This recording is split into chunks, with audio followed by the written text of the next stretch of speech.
We Make Movies, Film Geeks podcast, episode number 56.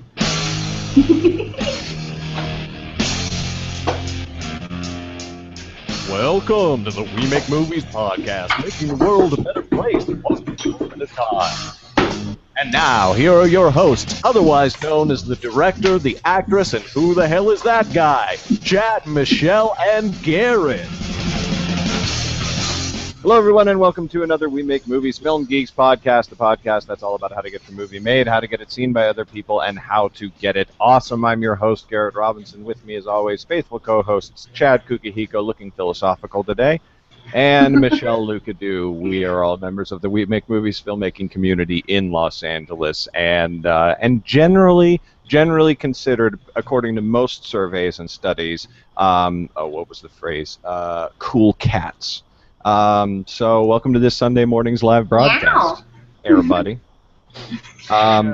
If Chad is looking, what is Chad looking? Chad's looking pensive, or why did Philosophical. you say philosophical? What am I looking like? Awesome and fantastic. Chad, you got real quiet as soon as the show started. Did you? Oh, really?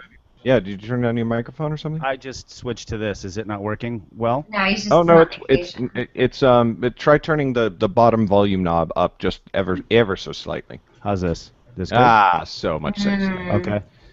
Okay, cool. I do want to make one quick announcement while we are broadcasting live at 11:30 today, because 11:49 is the new 11:30.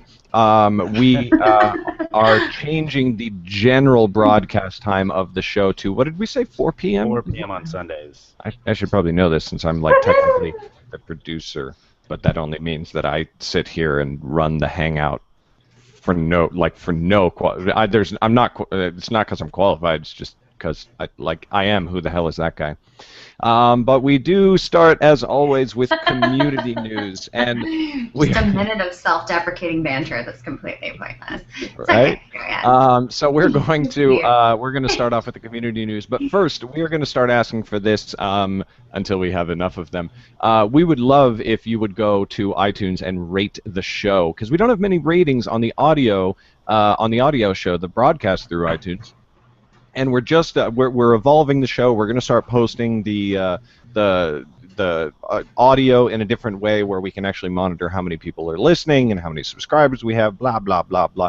But one thing that would help tremendously with that is if you'd go to iTunes and give us a rating. You just go in there, you click on the little 5-star, and you just say what you think about the show. But you have to click on the 5-star, otherwise they don't get the rating. It's something broken with the system. I don't know. It's a weird thing. So that will help other people find the show who might also enjoy it, and so that's cool. Yes. We also want to say sorry about missing last week. Chad and I had just done an overnight short film shoot, and we were exhausted. And also, it was just, literally 7 p.m. to 7 a.m. Yeah, it was literally overnight. So, in scheduling a time where we could get some sleep and then do it with Michelle didn't work. But Chad, you've got a short film. Yeah. Yes, Yes, that's a fact. Yay! I'm very excited about it. This Wednesday is the regular writers' workshop at the Theater Asylum in Hollywood. 7:30 p.m. is when it begins. Actually, it's like a wedding. It always starts a little bit late, but it actually is like a wedding. Just like Film Geeks. It's the marriage. It's the marriage of creativity and talent. So it's shut up, both of you. It is the Theater Asylum in Hollywood, and of course afterwards there's always the traditional hangout at the 3 Clubs bar right across the street. Have I mentioned before about the 3 Clubs and how I heavily featured it in the book? No. You did to me, but it's pretty, yeah. Yeah, half of the book Rebel Yell, which is the red one on my shelf back there, half of it takes place in the 3 Clubs, and it's the 3 Clubs, and I've mentioned a couple of the bartenders and everything like that. So Mark, the owner, is very excited to get his copy of the book. That's awesome. Other community news: How We Make Movies happened at the Canon Studios in Hollywood this week. definitely one of the best shows that I've personally attended. Not only did we have really fascinating, a really fascinating filmmaking team who made a film with like a $300,000 post-production budget, but only spent about $100,000 total on the entire film. But we also had two of the creative minds behind the massive YouTube channel Soul Pancake, which, if you don't know that channel, my God, they do Kid President and the Impression Guys and they're fantastic. Is that so I'm editing those. Sorry? Still, or Rainn Wilson? That was his channel, sort of, right? That's his channel. He wasn't one of the people speaking. It was the channel manager and one of the creative producers. And so I'm editing those episodes now. They're not coming out for a few weeks, but stay tuned because they're going to be amazing. And if you haven't subscribed to the YouTube channel already, subscribe because those shows, like, literally, they're going to blow you away. And then finally, the next What's Next event is coming up. So make your submissions now if you have any. And Chad, do you want to tell us about what's next? Yeah, what's next? I'm seeing a lot of submissions come in that are basically just the same as a regular writer's workshop. Yeah. What's next is not a regular writer's workshop. If you want your writing critiqued, or whatever, if you want feedback from your writing, from the community, just submit to the regular old writer's workshop. Chances are you're going to get it seen quicker anyway, because What's Next only happens once every other month. So whereas the writer's workshop happens twice a month. So you're definitely going to want to just go ahead and submit it to the regular writer's workshop. What's Next is for stuff that is the writing is tight, or you're ready. You're ready to produce it. So, or you've already done production and you want notes on post-production. So that's the specific. Like if you're happy with the writing and all you really want is, hey, we're going to start shooting this soon. Here's a couple of scenes. We've already rehearsed them. I'd like to get some feedback on those. That's one option. So it's something that's rehearsed, or like I said, it's post notes. I just submitted the short that we actually just shot last weekend. I'm not even done with the edit yet, but I'll definitely be done by the edit with the first draft, and I'd love to get some kind of feedback to see what see people's responses on it. So that's the kind of stuff you're going to want to submit. Yeah, so if you've got a film that you've maybe shot and is in post, definitely submit. It's a fantastic. If you're relatively new to the group or brand new to the group, it's a fantastic way to meet members and find out what the group is all about and get awesome feedback. Like, I mean, there are so goddamn many knowledgeable people in the group who can just say the exact right thing where you're like, that's exactly what I needed. So what's important for people to realize with What's Next is that I don't want to use the word service, but I mean it's the only word I can think of. We provide so many things for writers and for actors already. What's Next is really about everybody else. What's Next is somebody just added effects. That's scary. That's scary. Garrett did. So What's Next is for you editors out there. It's for you directors. It's for you sound designers. Please send us stuff. Send us your stuff. This is the one night every other month that is really 100% about you guys. So, get in on this. Take advantage of it. It's free, so. Yeah. As is everything that we do. So. Wine and snacks, so it's actually like a profit for coming. Yeah, absolutely. Yes, indeed. So yeah, definitely come to What's Next and submit if you have something to submit. Let's get into the general news for the week. Chad, you're up first. Yes. So despite their very strong support of net neutrality, Netflix has apparently knuckled under, and as they probably should have. If I was running Netflix, I probably would have done this. They succumbed to that recent legal win that basically kind of shot net neutrality in the nutsack. That the internet service providers, they basically they can now start to charge people for speeds to give them a more bandwidth. Whereas that wasn't exactly legal prior to that, to the legal win. Anyway, it came out last week that Netflix has already been dealing with AT&T. In fact, they have a deal with AT&T and have had since May. that will allow them to, basically get more bandwidth to their customers. And apparently they'd already entered into deals with Comcast and Verizon. Now the FCC, the Federal Communications Commission, is due to draft new rules based on that legal ruling. The recent legal ruling. So they're going to draft new rules of net neutrality later this year, and Netflix, along with a ton of other websites and customers and apps, they're all pushing to maintain net neutrality.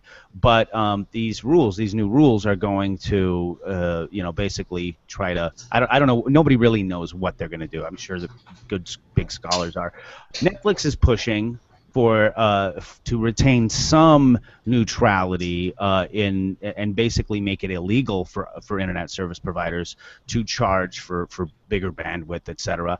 But until the FCC finishes their new rules, nobody really knows what it's going to look like. So in the meantime, they want to make sure that their customers are happy, so they're paying these people. They're not happy about it. A lot of people aren't happy about it, but that's what's happening. So anyway, if you're a Netflix customer, you're probably getting better speed than you would have if they had not been paying for these. But definitely, if you can pressure your representatives, senators, whatever, to try to keep net neutrality happening.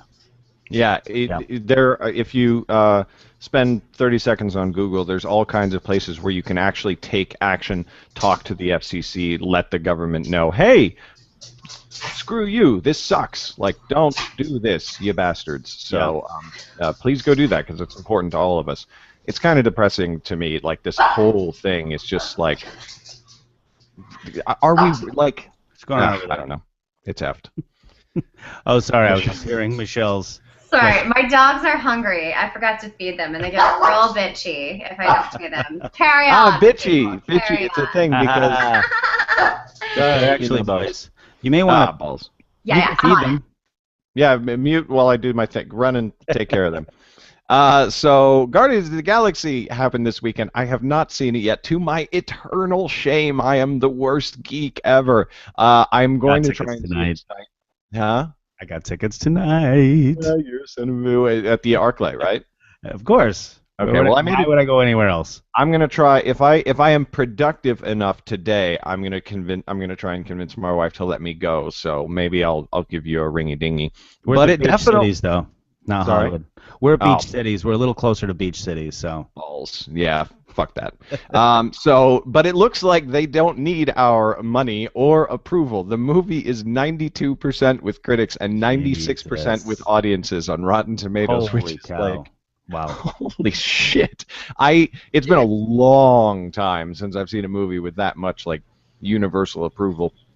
And it's funny to me because the people who I have heard say they disliked the movie, which is a very tiny minority of people who I know who have seen it, they feel the need to say so in like a very quiet manner. Like I don't really want to talk about it. No comment.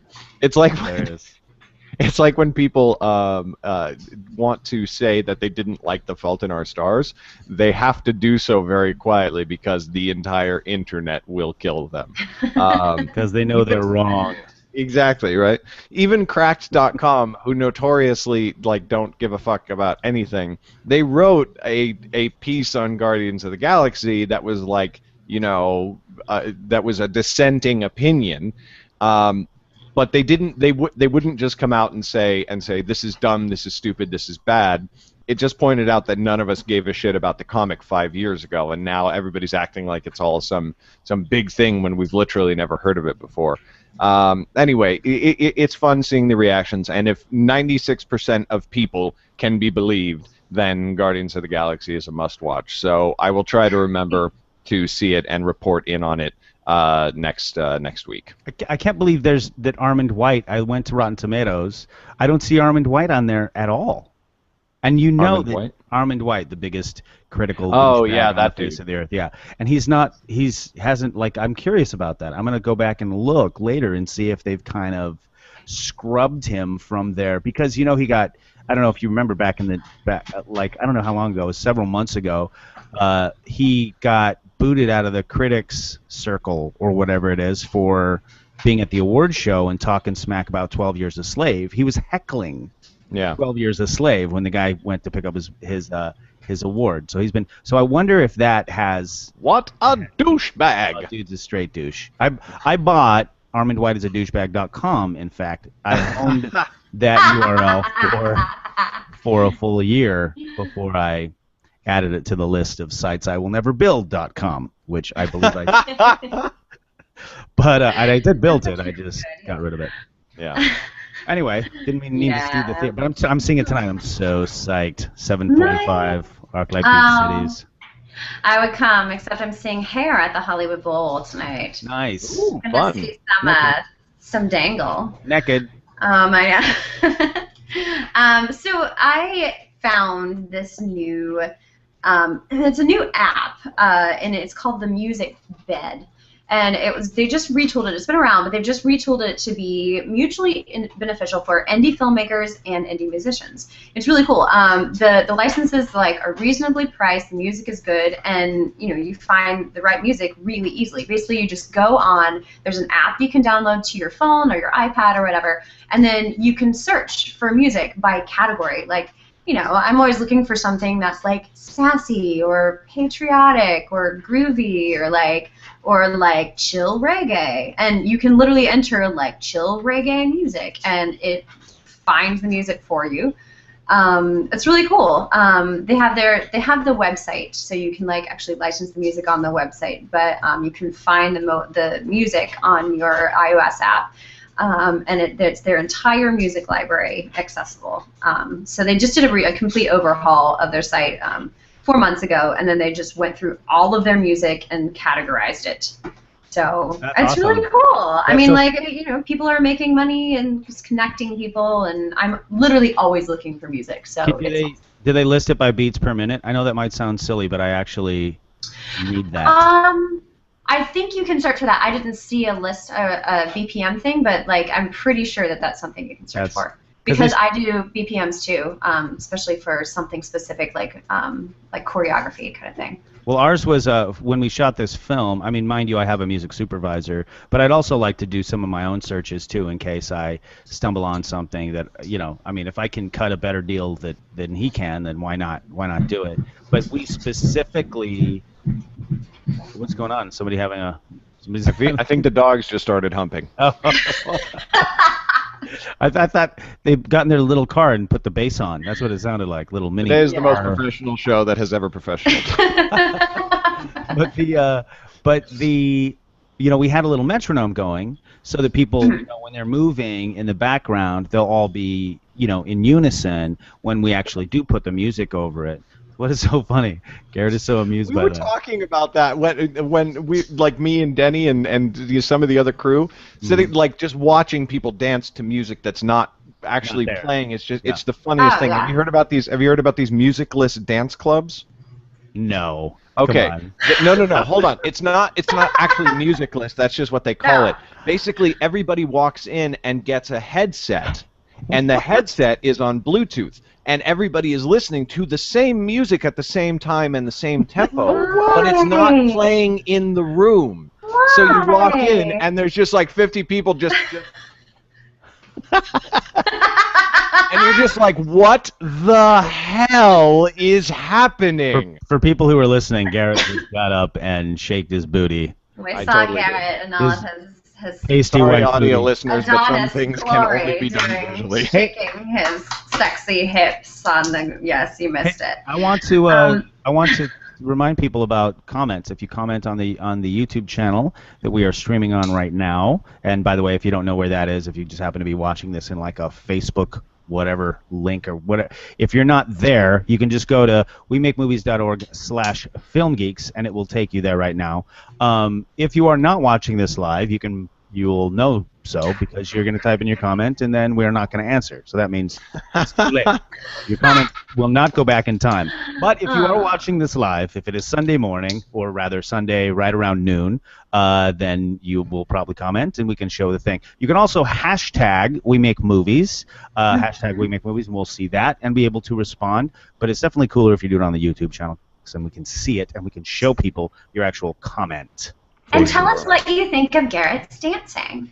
Because he might just do not. some more. We don't need to. We don't need to. Hey, Chad, we got another general news. We should just totally skip on Chad. General news. So I stumbled on something this week. It's actually a month old, and for some reason I think somebody was telling me about this because it did actually it did sound familiar when I looked it up. But apparently, I don't know if you know about this. Seth Rogen and James Franco have done a new movie. I believe it must be in post-production at the moment, called The Interview, and it is, in that same sort of Rogen-y, Franco vibe of comedy and whatnot. But this is very specific in that it's basically they play these two assassins, professional assassins, who are posing as American TV journalists who are going over to North Korea to interview Kim Jong-un, the supreme leader of North Korea. But they're actually assassins, and they're going to kill him. That's the reality, is they're going to kill him. So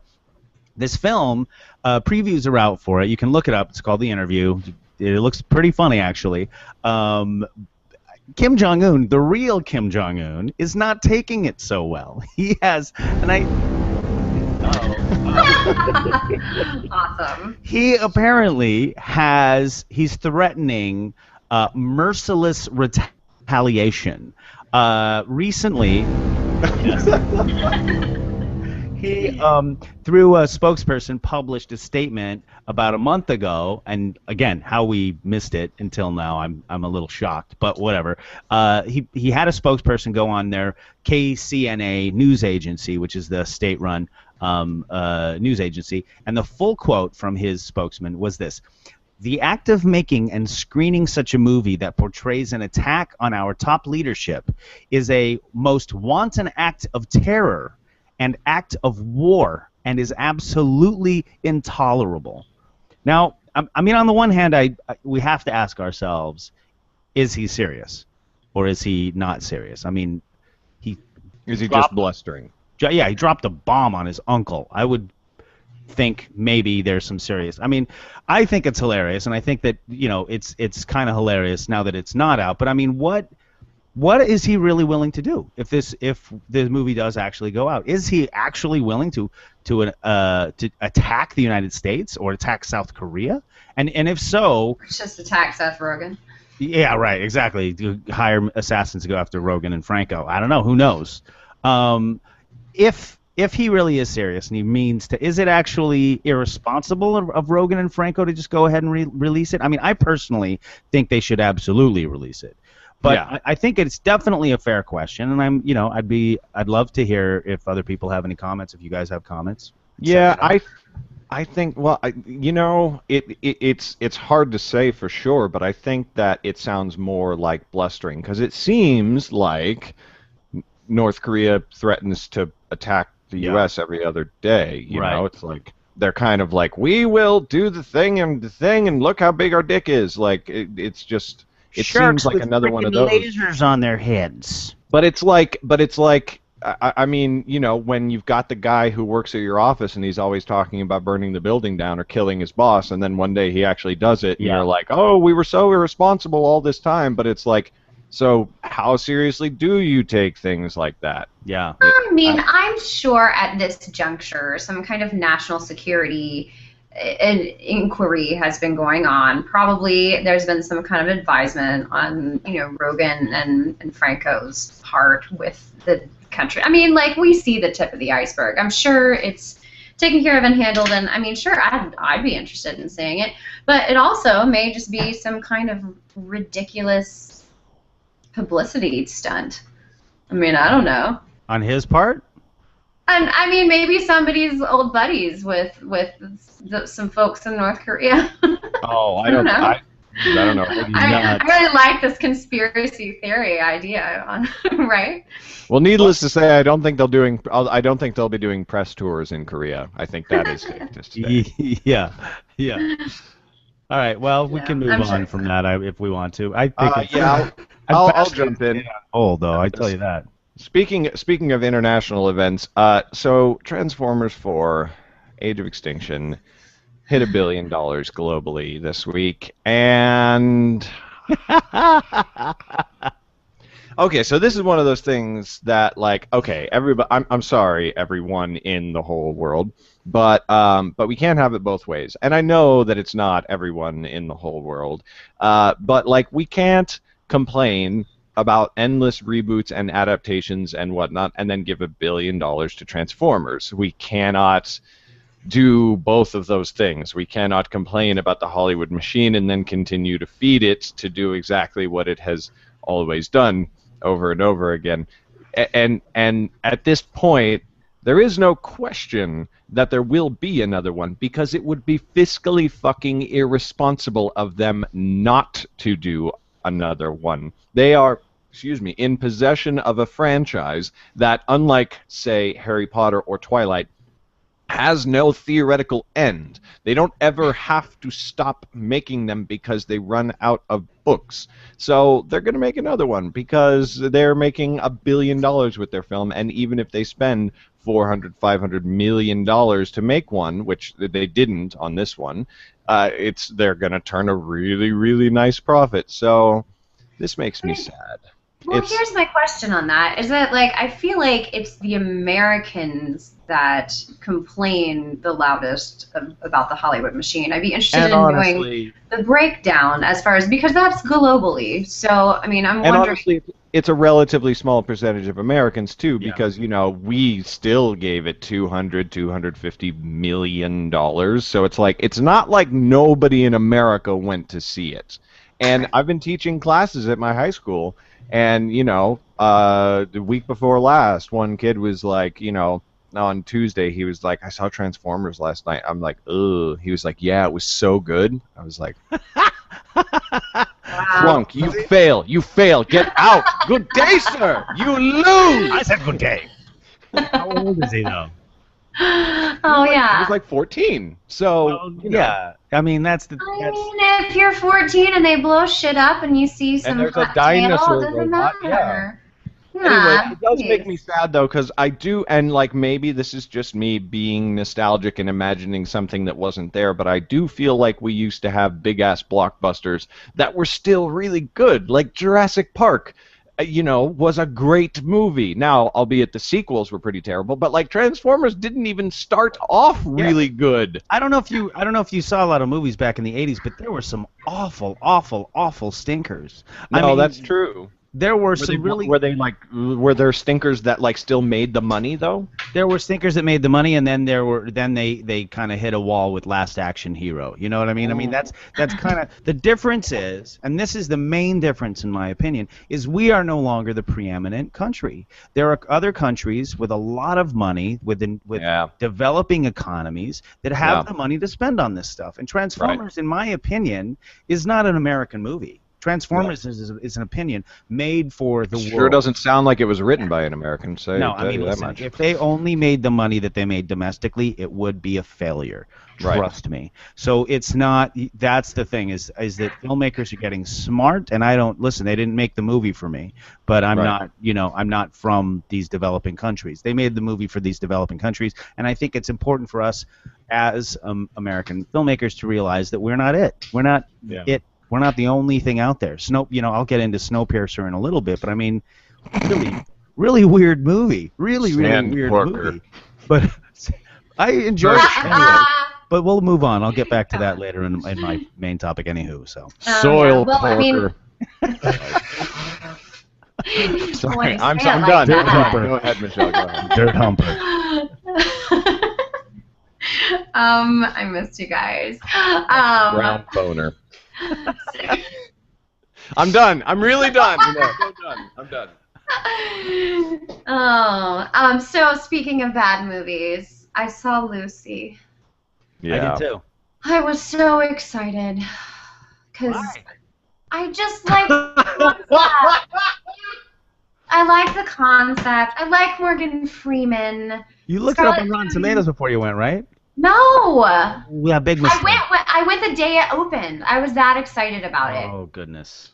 And it was so bad. I mean, like, so bad. Like, the story didn't even make sense. Like, you're literally sitting there going, like, well, if she's so smart, why didn't she just fucking kill the guy that's trying to kill her? You know what I mean? And then, like, there's so much you can do with using 100% of your brain, and all she does is just turn into a computer. I mean, it was like, no. There was, like, every second of it. I was like, no. And Scarlett Johansson wasn't even good. Spoiler alert. Sorry. Oh, After the fact, spoiler alert. Wah, wah. Yeah, whatever. Nobody's gonna see it. If that spoiled your time. I saw it. Yeah. I saw it, but I do not see movies without checking them on Rotten Tomatoes first. So I knew, knowing it was already not so. I mean, especially when you get a 61% critically, and then even less from the audience, 49%, then you know it's a stinker. So it's. Yeah. You know, I mean, I went in knowing what I was watching. It was I enjoyed it because I knew it was not going to be good, so I was expecting not good, and so I had a decent time. But yeah, no, you know, lesson learned though, Michelle. Look at Rotten Tomatoes. Well, I mean, here's the. I also like to see bad movies because I feel like I learn a lot more from bad movies than I do good movies. And so here's the thing with that. I mean, there's literally a 10-minute conversation at the very beginning of the film before she gets all smart with her and this guy, and it's completely pointless. And then he dies, and it's just a waste. Whatever, just spoiler alert incarnate. So I mean, spoiler alert infinity. It was just was just pointless. It was. I just don't know how scripts like this get greenlit for a million dollar movie. Who is putting money into this piece of shit? Well, Luc Besson wrote and directed it, and even as a turd, he's still gonna. And it's made $43 million box office so far, and I don't know how much it cost to make, but you know, I don't know. We'll see. I'm sure it's gonna make money. I'm sure it'll survive. Yeah. Yeah. Sad. Can we just change the whole industry, guys? Can we just get on that? We're working on it. We're working on it. All right. One movie tell us, at a time. Chad, tell us about Avalanche Fucker, or what is it? I talked about it last time as well, but there's even more news. It's staying in the news. So, by the way, I mean, come on, should we all just jump on like bearded clam digger? Garrett failed to mention that we are now in the main topics, and this is the first of the main topics. Yes, so, main topics for the week. Main topics. So here we go. So there's more good news for the VOD, for VOD in general, because Snowpiercer, the VOD, because of Snowpiercer actually, because the VOD sales for this crazy apocalyptic film, which I have seen, by the way. If you guys have not, I actually suggest it, especially if you're a fan of odd foreign films, like what was the name of that one, The Host, that Korean foreign film. I really enjoyed it. Mother, another great Korean film, and this is by a Korean director. I assume it might be, I don't know, it might be the same director of those two movies, but it's about this train that, like, it's a perpetual train, and it's the only people that are living on the face of the earth are on this one train. So anyway, it's been doing really well in VOD. It continues to do well. As of this past Wednesday, the film had made $3.8 million from domestic VOD in just the 3 weeks that it had been out since then, compared to the $3.9 million it had made in 5 weeks in the domestic theaters. And again, that's not necessarily an obscene amount of money, especially compared to the $79 million that it apparently cost to make the film. But remember, this is just domestically. Internationally, the film apparently has already made its money back. But there are also a couple things to keep in mind. Again, just looking at the domestic sales, generally, to have any kind of hope of making your money back in domestic theaters, you have to spend upwards of $25 million on just the marketing alone. Right. Now, Radius, TWC, which is the distribution company domestically, they only spent $5 million, so they've already made about $3 million in profit. And this is the other thing to keep in mind, is that the gross of any film is not necessarily what the studio gets back. And according to Tom Quinn, who's the co-president of Radius TWC, VOD sales are, and this is actually a quote, actually worth almost double to me in terms of how it nets out in our bottom line. Right. So it's worth. So if you can make $4 million in the theaters plus and $4 million VOD, the $4 million to the distribution company is like $8 million in the theaters. So only 3 weeks in on VOD, and there are, and the drop off actually, by the way, don't forget this, drop off in VOD is never as intense as it is in theaters. Theaters, they hit and then they drop, especially because, of course, theaters stop carrying it. VOD, it never stops. It's there, right. And everybody can, it's there forever from then on. Now, the only bad news for this story is that VOD sales are generally kind of private. So the day that Radius decides to stop giving people the news, stop thinking that this is in fact news, is basically the day I'm going to stop getting the information. But no matter how you look at it, the VOD in general is becoming a serious player and a respected venue, and a really good, and which is all really good news for independent filmmakers. Do you know logistically how they're doing VOD? Are they selling direct digital files? Are they going through iTunes? Or do we know the nuts and bolts of it? Because that's what I'm like. Well, I got it. I rented it on iTunes. I believe it's available also on Amazon. I'm fairly certain you can get it. Yeah, I'm. On. So it's a typical go through some place like IndieFlix or whatever, and then go out to all. That's okay. That's super. I do not think they're on IndieFlix yet. In fact, I think IndieFlix is still. I don't think their major film offerings are that big, but I'm fairly certain you can get it on Google Play. It's available on Hulu as well. That's cool. What's so. Wait, Hulu for free? Like, I don't know about for free. I just looked it up. But do they sell? Like Hulu, I don't know if I didn't know that they. If it's available on Hulu, that means it's available for free, no? Well, I don't think free. So. I didn't know that Hulu had a buying option. No, never mind. It's you're looking at the trailers. trailer. I'm looking at the trailer. Okay. Yeah. But that and again, like, I know it seems like we talk about it every damn week, but it's like in independent publishing, right? There is a site, and it's called Smashwords, and I hate this damn site. It's so user unfriendly, and it's so hard to manage, and they reject your book for no reason that they will give you, and blah blah blah blah blah. But for most indie publishing, they're the biggest game in town, because if you publish your book there, they will distribute it everywhere, to Kindle and to Kobo and Nook and iBooks and everywhere. And so they just dominate. And it's like, imagine if there was a site where you could just do that for your film and it would be on iTunes and Hulu. We could all make a fucking living. It's like, you have to find... No, those do kind of exist. There's Distribber. Is one company. They're owned by Indiegogo, and that's, you have to pay. Aren't they the one, though, that you have to pay, like a huge... You do have to pay, but then you keep everything. Yeah. That's the good thing about them. And plus, and they're providing offerings now, too, that if you go through them, they even make it available to Showtime and whatnot. So it's possible for you to make a lot of money if you go through Distribber. Yeah, I just like... What's the overhead on Smashwords? Do you pay up front, or is it a percentage? They take a percentage, but there's no cost up front, and you can do anything you want and charge as much for it as you want, which is like... I would kill to have something like that. And like when I do now, I'm starting to lean towards the idea of just straight up doing direct digital sales through a site called Gumroad, where there's no upfront costs and you basically keep about 95% of the sale. But it's like, that's not putting it on iTunes, and that's not putting on da-da-da-da-da, and like on those places anyway, it's just, I wish somebody would just come out with a Smashwords, even if the site sucked as badly as that site did. Well, there are other. If you make deals with certain sort of companies like Gravitas, for instance, they'll take care of a lot of that stuff for you. But it's making the deal. Yeah. Yeah. Right. Once that site comes out, which I think it's just a matter of time, then we're going to see a huge, in my I hope, explosion in people.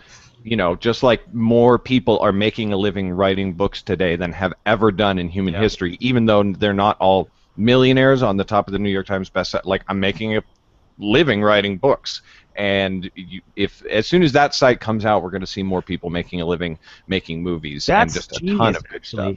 That's actually really genius. I'm going to talk to my my homie over at Pivot Share and ask him what because that they could potentially do exactly what you're talking about. Build the site? Oh God, please. Yeah, and then get it out digitally to all those same people. I mean, I wonder if they're already working on it. If they're not, they absolutely should. Because the thing is everybody VHX is out there and Pivot Share, and I've been talking to this guy at Jamabi. In fact, I have a call with him in about a half hour.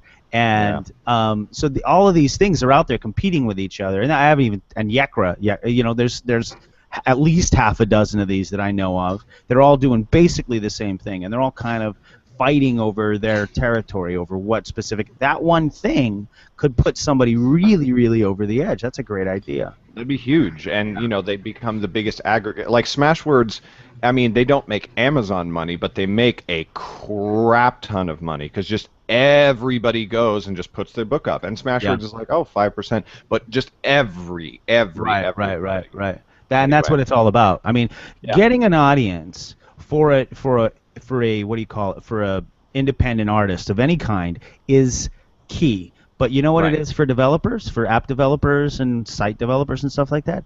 It's getting adoption. It's the exact same thing.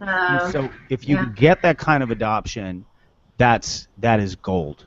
Right, and a key thing on that, a key thing on the adoption front is a major success. Like Hugh Howey has done more. Hugh Howey is probably the biggest name in self-publishing. He is the one who wrote the book Wool, which then got the film rights were purchased directly from him by Tony Scott. Jeez. For Ridley Scott. What happened to him after?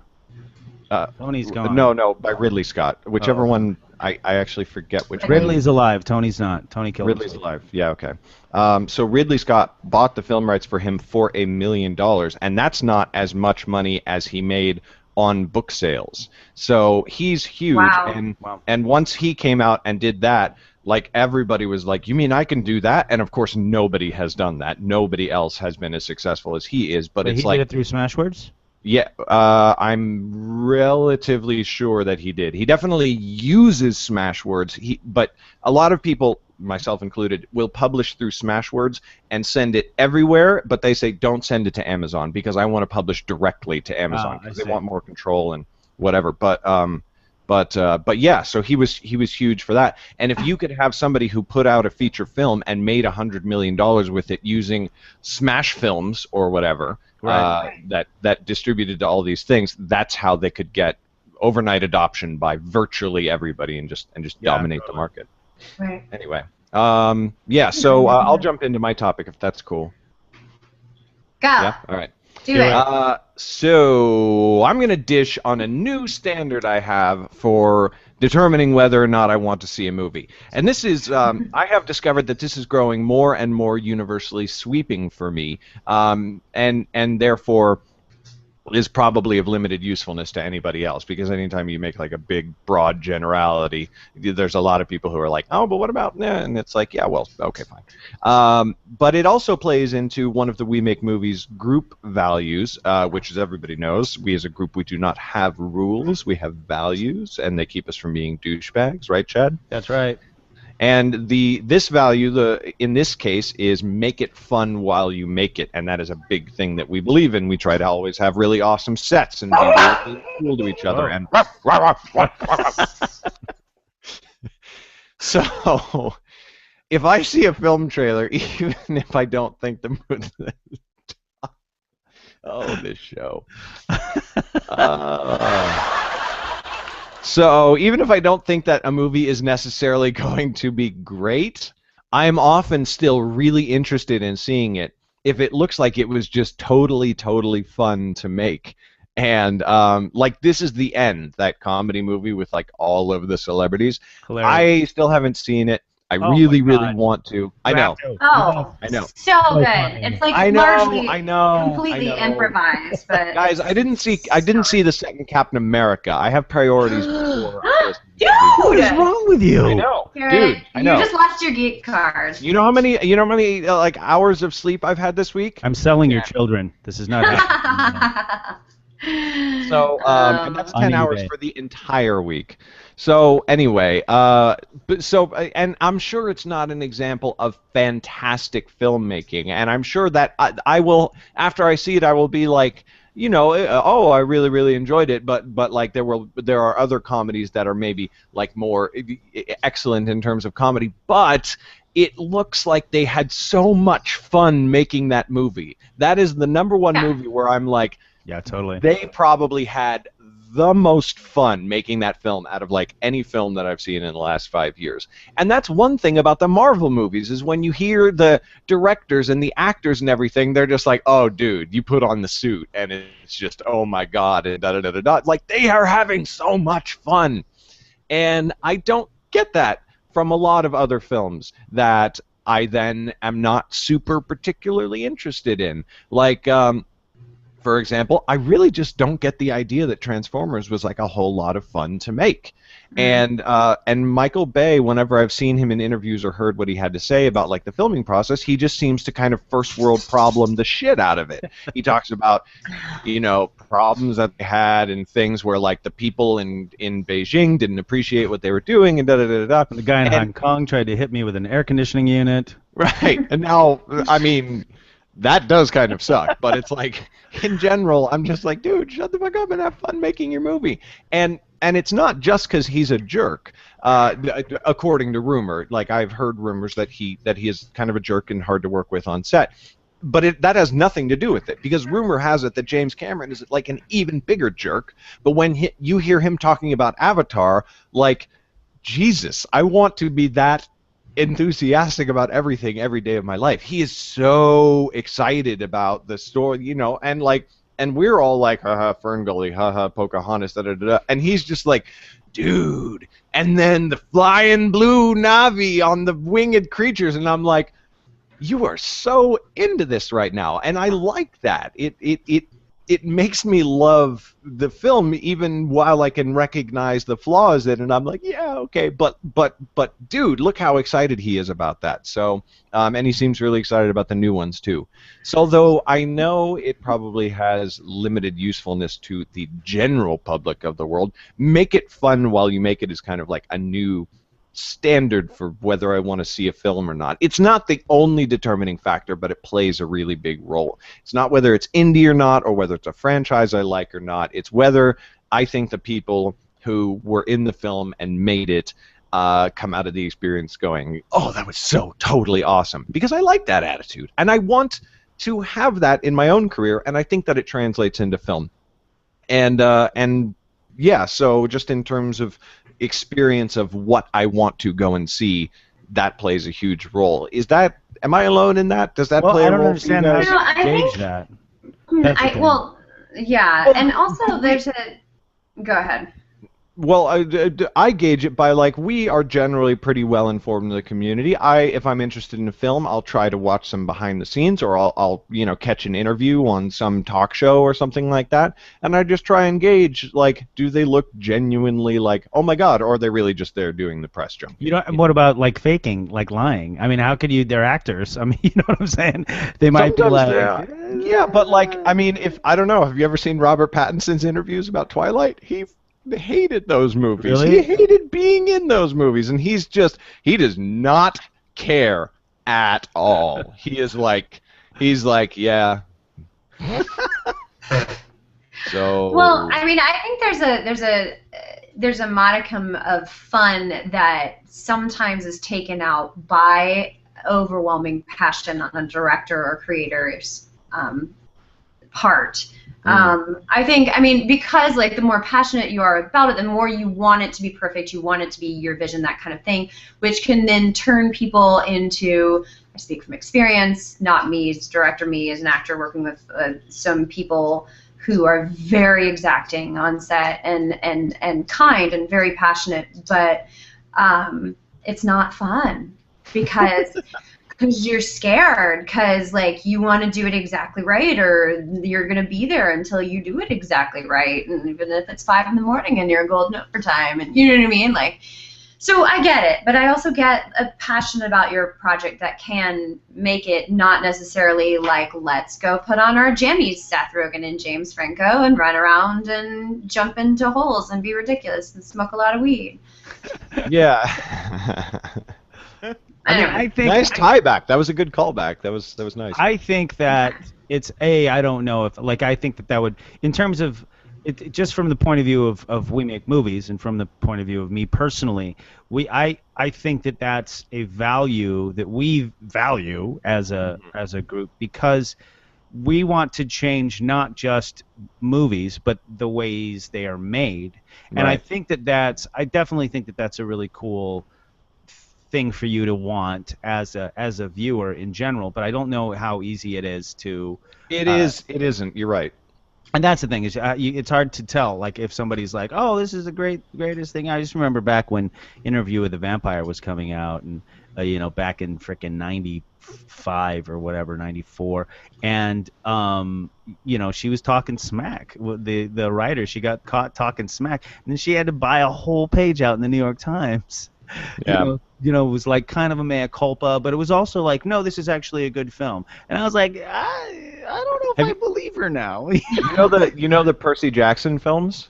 Yes. Mm-hmm. If you ever want to laugh your ass off, look up the comments, by the author of those books about the movies. Look up he's active on Twitter, and whenever anybody asks him about them, he does not give a shit. It's like, why did he give the rights away to whomever? You don't. When you sign with a publisher, you don't own shit. Oh, they can sell your film rights like that. Oh, that sucks. Yeah. Well, so he somebody's like, do you I mean, he just says over and over, do you like the films? And somebody, one of my favorite comments is, listen, would you try at least even watching the films? Like, don't you think that you should do that before you say that? And he goes, if a sandwich is filled with shit, do you want to taste it just to make sure it tastes like shit?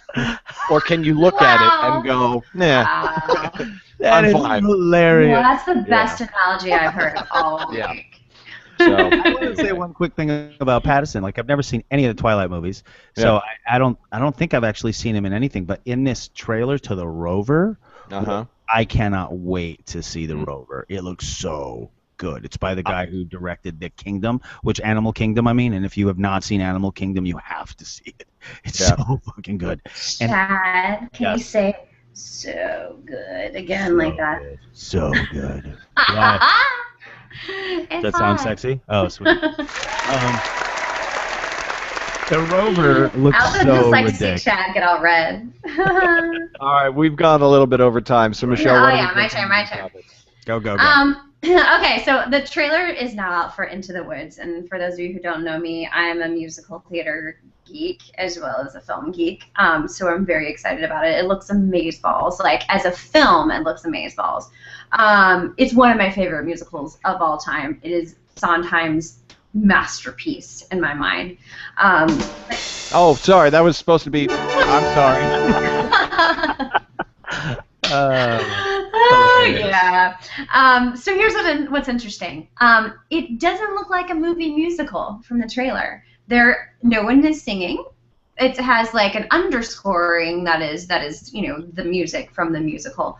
But apparently everybody's singing all up in there, just like Les Mis. But they didn't put it on the trailer. They just put a lot of Meryl Streep. So my question is, can Anna Kendrick and Chris Pine sing? And for that matter, like, can Meryl Streep? Because Sondheim is hard. I've sung it a lot, and it's one thing to like mess up like the marginally good score of Les Miserables, but it's another thing, Russell Crowe, Amanda Seyfried, oh my God. But it's a whole other thing to screw with Sondheim. He is a genius, and so this is my thing. And I guess my question is this where we're going in film? Like, are we going back to the movie musical, which I'm so excited about, but that's awesome. The triple threat actors or Get Out of Hollywood? Here's the problem. We are going back to the movie musical, but we're not going back to the people that are talented. So what I say, I mean, sure, absolutely, Russell Crowe, so talented, can't sing his way out of a cardboard box. Amanda Seyfried, pretty good actor. She has a vibrato you can throw a cat through. So I would say let the professionals do it. Emily Blunt, I don't want to hear you sing, the baker's wife. I would like to see Audra McDonald. Thank you very much. Like whatever.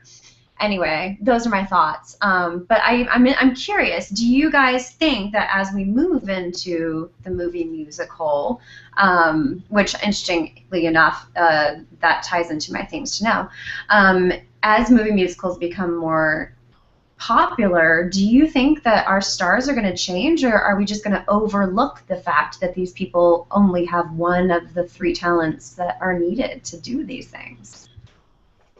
I don't know. Well, I hope we migrate to.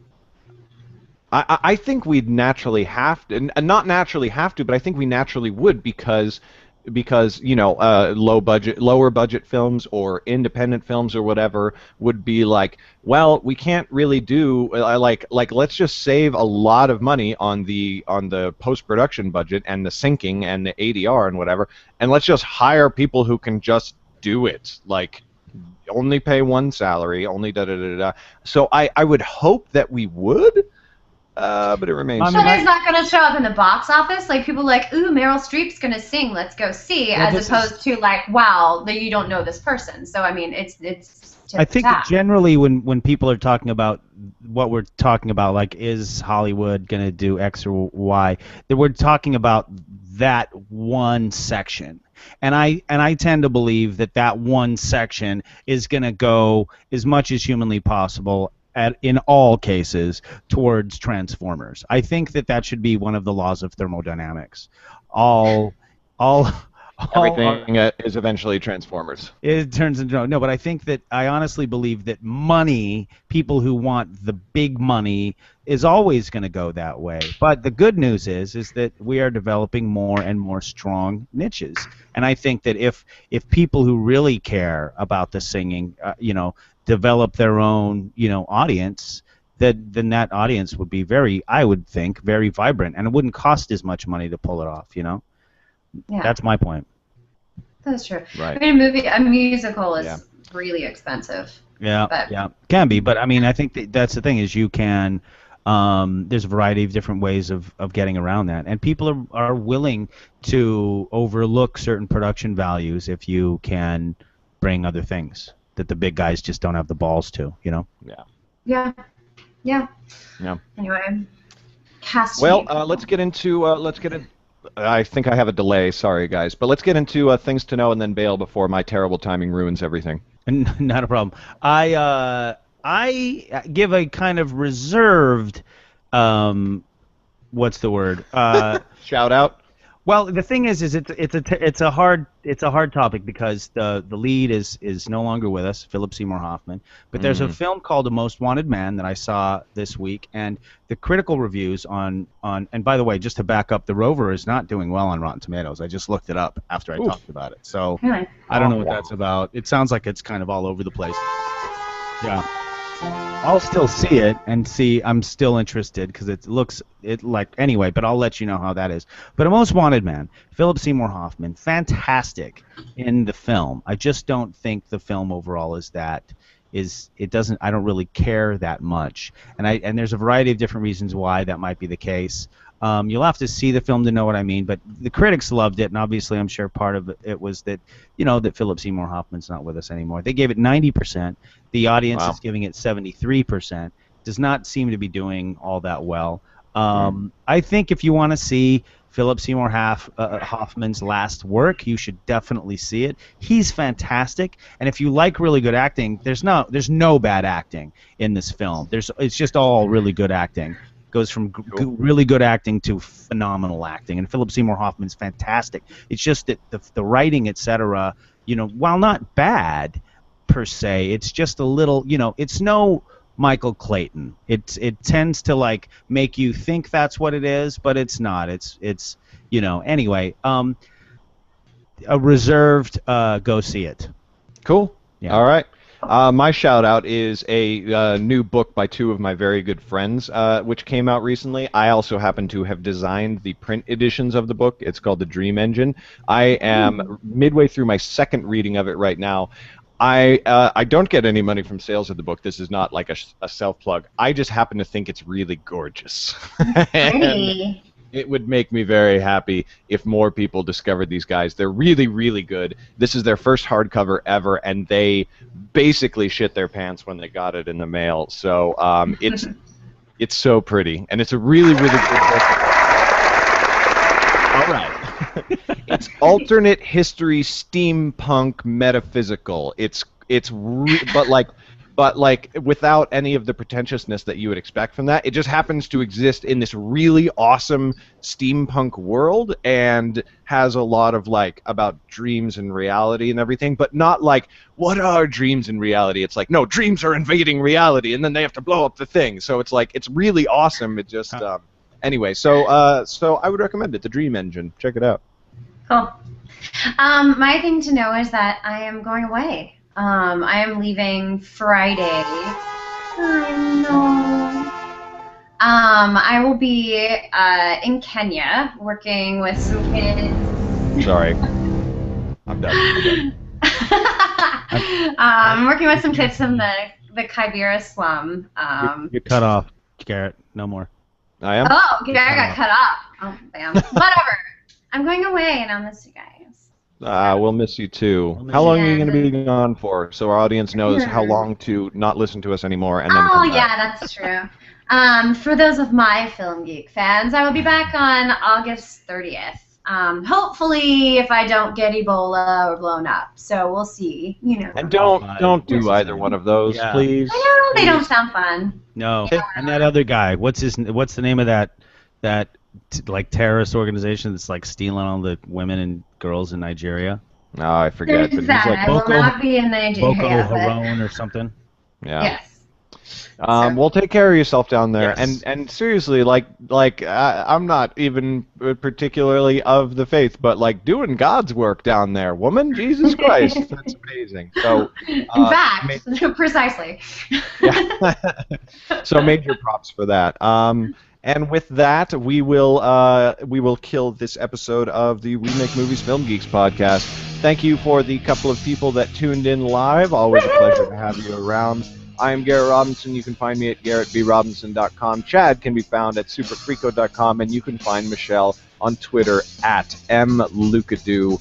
This is We Make Movies Film Geeks podcast. We'll see you next week. Goodbye.